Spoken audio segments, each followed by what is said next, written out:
hello everyone welcome back to my YouTube channel की खबर friends आशा करो आपनालोक सकलोरे ভাল আজি এটা নতুন ভিডিও হইতে নতুন ৰেচিপিৰ হইতে আপোনালোকৰ ওচৰলৈ আহিছো ভিডিওটো কি চাওঁচোন আহক फ्रेंड्स সকল আজি মই বনাবলৈ লোৱা ৰেচিপিটো হৈছে মিঠা ইডলি পিঠা বা ভাপত দিয়া পিঠা মিঠা ইডলি পিঠা বনাবৰ বাবে মই নাৰিকল 3টা ৰুকনি এখনৰ ৰুকি লৈছো আপোনালোকে ব্লেন্ডাৰ ইউজ কৰিব পাৰে আৰু লৈছো মই 500 গ্ৰামৰ সুজি পেকেট 3টা আপোনালোকে নিজৰ জোখ অনুসৰি দিব পাৰে মই যেনিহেতু বেছিকৈ বনাইছো সেইকাৰণে মই বেছিকৈ লৈছো আৰু লৈছো দুবাটি জোখত মই চেনি আপোনালোকে সোৱাদ অনুসৰি দিব পাৰে চেনিটো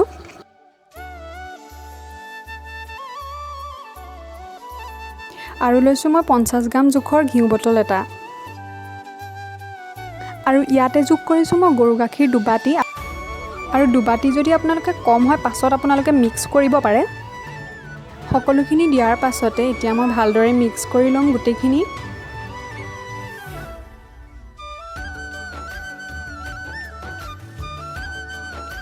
সকলো বস্তু একেলগ কৰি মই প্ৰস্তুত কৰি ললো এয়া হৈ গৈছে আপোনালোকে এনেদৰে মিশ্ৰণটো তৈয়াৰ কৰি লব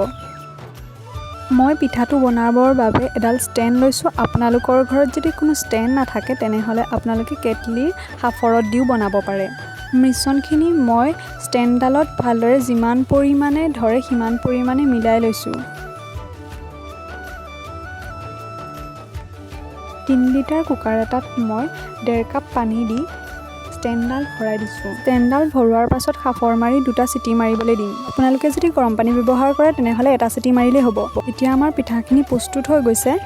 এখন ডিশত মই উলিয়াই দেখুৱাইছো এয়া এটা ভাঙি দেখুৱাইছো চাওকচোন ইমান ধুনীয়াকৈ সিজি গৈছে সঁচাই খাবলৈ খুব ধুনীয়া হৈছে ৰেচিপিটো যদি ভাল পালে লাইক কৰিব কমেন্ট কৰিব শেয়াৰ কৰিব যিসকল মোৰ চেনেলত নতুনকৈ আহে তেওঁলোকে সাবস্ক্ৰাইব কৰিবলৈ নাপাহৰিব